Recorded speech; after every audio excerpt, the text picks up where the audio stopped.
കേന്ദ്ര സർക്കാർ Russian president Vladimir Putin ഇന്ത്യയിൽ സന്ദർശനം നടത്തുന്നതിന്റെ ആഹ്ലാദത്തിലാണ്.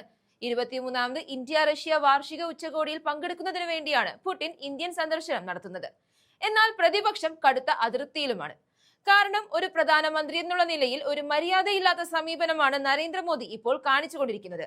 ശരിക്കും രാജ്യത്ത് സന്ദർശനം നടത്താൻ വരുന്ന എല്ലാ വിദേശ പ്രമുഖരും പ്രധാനമന്ത്രിയോടൊപ്പം പ്രതിപക്ഷ നേതാവിനെയും സന്ദർശിക്കും. അതാണ് പാരമ്പര്യം.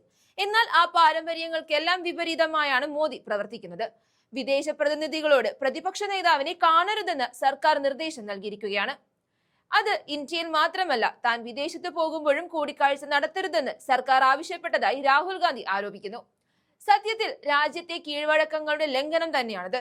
കൂടാതെ സർക്കാരിന്റെ ഭാഗത്തു നിന്നുമുള്ള വളരെ ഗുരുതരമായ വീഴ്ചയാണെന്നും തന്നെ പറയേണ്ടി വരും.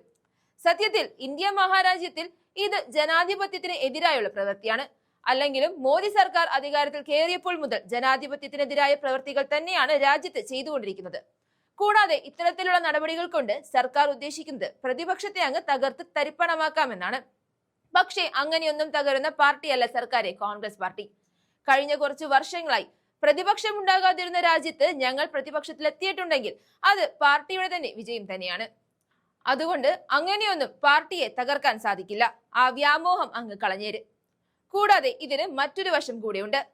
രാഹുൽ ഗാന്ധിയെ പേടിയുള്ളത് കൊണ്ടാവണം കേന്ദ്ര സർക്കാർ ഇത്തരത്തിലുള്ള നിലപാടെടുത്തതെന്ന് പറയേണ്ടി വരും. കാരണം സർക്കാരിന്റെ ഓരോ കള്ളരുതായ്മകളും ഓരോ അനീതിയും കുത്തിപ്പൊക്കിയെടുത്ത് സമൂഹത്തിന് മുന്നിൽ തെളിവുകൾ സഹിതം അക്കമിട്ട് നിരത്തിയ പ്രതിപക്ഷ നേതാവാണ് രാഹുൽ ഗാന്ധി. അതെല്ലാം അവർക്ക് മുന്നിൽ വെളിപ്പെടുത്തി തന്റെ ഇമേജ് കളയുമോ എന്ന പേടിയുള്ളത് കൊണ്ടാവണം സർക്കാർ വിദേശ പ്രമുഖരെ പ്രതിപക്ഷ നേതാവിൻ കാണുന്നതിൽ നിന്നും വിലക്കിയത്.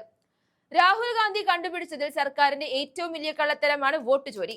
വലിയ കാര്യത്തിന് ഭരണ തുടർച്ച കിട്ടിയെന്ന് പറയുന്ന BJP സർക്കാരിന് ഇതൊരു തിരിച്ചടി തന്നെയായിരുന്നു. നിരവധി കള്ള വോട്ടുകൾ നടത്തി മരിച്ചുപോയവരുടെ അടക്കം വോട്ടർ ID ഉപയോഗിച്ചാണ് രണ്ടാമതും സർക്കാർ അധികാരത്തിലെത്തിയത്. എന്നിട്ട് ഇപ്പോഴും യാതൊരു ഉളുപ്പുമില്ലാതെ തങ്ങളാണ് മികച്ചതെന്ന് പറയുകയാണ് കേന്ദ്ര സർക്കാർ. ഇനിയും ഞങ്ങൾ എന്ത് വില കൊടുത്തും എല്ലാം പുറത്തു കൊണ്ടുവരുമെന്ന് പറയുകയാണ് കോൺഗ്രസ്.